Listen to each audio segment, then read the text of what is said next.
What's up guys, Orseofkorse here, bringing you another Paragon deck building guide. This time I'm going to do Grux. Grux, a really good melee champion, very good early game, mid game, starts to fall off a little bit in game, but I'm going to talk about how I compensate for that as I go through this build. So let's go ahead and jump on into it. So we're going to start out with the Warlord. So this will give him that 65 physical damage and 100% bonus damage. That's good for Grux since he's a damage dealer, so we want to be dealing that damage. Now, as we get to the consumables, I usually start out with a Harvester's Key, Health Potion, and a Strike Token. If you want to throw a Mana Potion in there, feel free. But I usually start out with this. I know some people have the Beastmasters, they still might want to use that, even though I feel like it isn't as good as it used to be. But this is how I usually start out. Now, if you do have another person who's jungling and they really want to get Harvesters, you can go for 2 Strike Tokens and a Health Token. But that's completely up to you. So, but this is how I started. Now, for equipment. So, this isn't necessarily in order because usually I would start out with the Stalker's Key. Really, once I get that first 3 points so that I can get my Harvesters up. You know, because ideally you're going to be the jungler on the team. You can't always depend on, you know, oh, there'll be another person jungling. So Stalker's Key is what I'll usually start with, but let me go over each of the cards and just how they're built, and then we'll talk about the order in which you can build them in. So I start out with the Flash Fire. I will start out with the Flash Fire Piston. Now that's 6.5 physical, 5.5 attack, and then once you upgrade it, you get another 5.5 attack speed. I equipped it with a 22 attack speed, vicious kinetic, and 2 major strikes, 19.5 physical damage. So this gives you some good attack speed, good damage, so good card. I usually follow that up with a second Flash Fire Piston, and as you can see I skipped one of those, and we'll talk about that in a second. So I do that one with a vicious kinetic and 2 strikes. Now the reason I skipped over this one is because this one is usually going to be a card that gets thrown in at the end for extra damage if I don't need my 2 defense cards here. So what I mean by that is if my team's only threat are physical damage champions, then I'll just equip the Tempered Plate and leave the Tomb Barrier out, which is good against energy champions. But if they have no energy threats, I won't build that defense, and I'll end up getting another Flash Fire Piston to give me more attack speed, more damage. Now, so this one is completely optional. You equip this one if you need it. So now let's go to the Rust Breaker. This is usually the card I'll get after I equip the Stalker's Key. So the Rust Breaker, this one gives you 13 physical damage, 16 physical pen. Physical pen is good because each champion is going to build, or all the champions build a little bit of defense, physical, and energy. This will make sure that you're hitting for the maximum amount that you can based on your build. So you'll break through that little bit of armor that they have. So that's always good to have your pen card. And I do 2 major strikes and a minor pierce, which gives me another 16 pen, which will most of the time take out any of the basic pen that a champion has, unless they're building defense, of course. Now let's look at the Stalker's Key. Now this card is important because you are a jungler, so most likely you're going to be in the jungle getting Harvesters, which is a very important job for everybody, but especially the jungler, you know, because you can't always depend on your carries to get those outside Harvesters, and sometimes it's not safe for them to do so, but you usually have more mobility than your carry, so you can get out there and get those. Now the Stalker's Key is good because of the passive. Basic attack on jungle minions restore plus 8 health. So that gives you a chance to get in the jungle and farm without having to worry about being caught with low health, because usually when you're in the jungle those camps can do some damage to you. So this will make sure that you stay topped off, because with the lifesteal and the plus 8 health, you stay pretty much topped off. Early game you'll have to kite them a little bit so that you don't really take any damage, but once you get some attack speed going, some attack damage going, you'll burn through minions so quickly, so it won't even matter.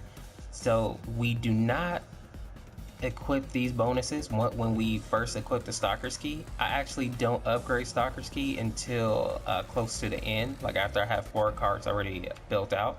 But once we are ready to upgrade this one, I give it a greater drain and 2 minor drains.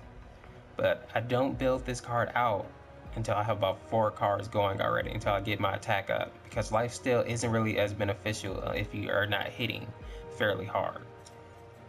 So, but that card is really good because it helps with your sustainability. So you're getting life back every time you hit somebody, or even minions. Now let's look at the tempered plate. So this is what I meant by building him so that he survives at the late game. Grux doesn't scale like a carry, so late game he won't be hitting like a Murdoch or a Sparrow or a Twin Blast, Grim. He will not be hitting as hard as them. So what you want to do is start building him with some health and with some guard.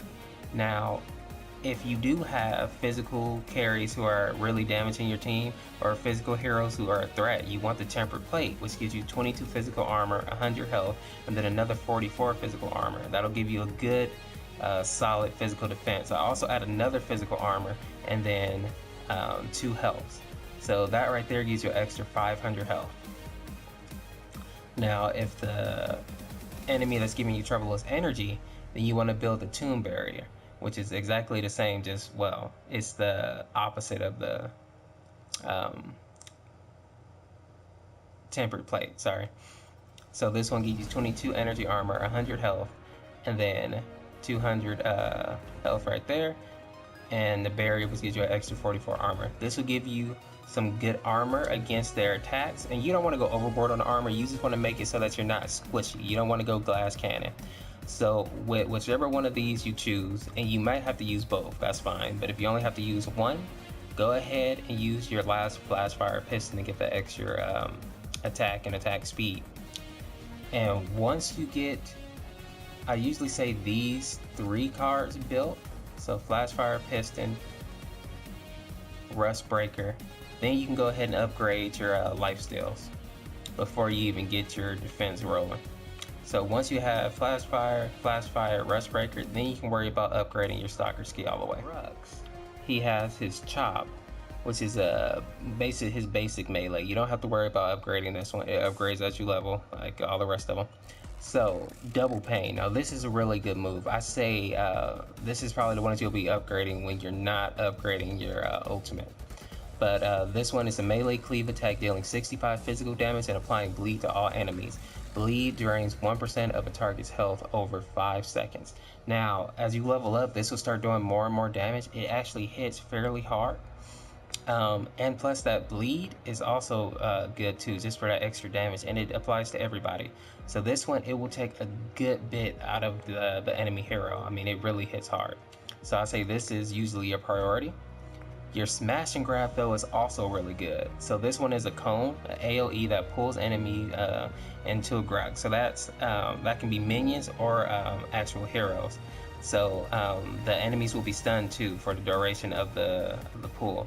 So this is also a good move. You're under a tower and you know you got a really aggressive hero trying to push up on you. Go ahead and pull him right into the tower, get behind him, and the tower will probably attack that hero, and with your damage you'll kill him. I mean, this move is very good. Your charge, now this can be used to engage or to disengage. So it says Grux charges for 12,000 units, 1,200 units, sorry, dealing 50 physical damage to all enemies in its path. Now this can be good to catch somebody, this can be good to engage into a fight if you want to be that person who starts the battle, but it can also be used to get out of a fight. So don't be afraid to run away, because you can't win every fight. So lastly, we have the Warlord's Challenge. This is his ult. So he stuns all enemies for half a second and gains bleed and 15 physical damage on basic attacks for the next 8 seconds. So each hit gains makes the target bleed, and he gets a little more physical damage. Now this is good because it can be used offensively and defensively. So if you need to get away from enemy heroes, go ahead, pop your ult, stun them, dash away, because if you just dash, you might not be able to get away. They might jump on you, whatever the case may be, but that little half a second might save your life, because it might give you that extra step, and that might be you getting away from Greystone's jump or not. So I mean, you can use that to stun people under your tower. It's so many ways you can use it that aren't just offensively. It can be used defensively. So this is always the priority, I would say. Whenever you can upgrade this, upgrade it. Then I would say double pain, smash and grab, your charge lasts. Now, that's all I have for you today, people. That's my Grux guide and build. If you have any questions for me, please leave a comment. If this helps you at all, drop a like, subscribe, and share the video out if you think it'll help somebody else. So that's all I have for you today, guys. This is Orseofkorse. I'm going to get on out of here. Thanks for viewing the video, and we'll see you in the next one.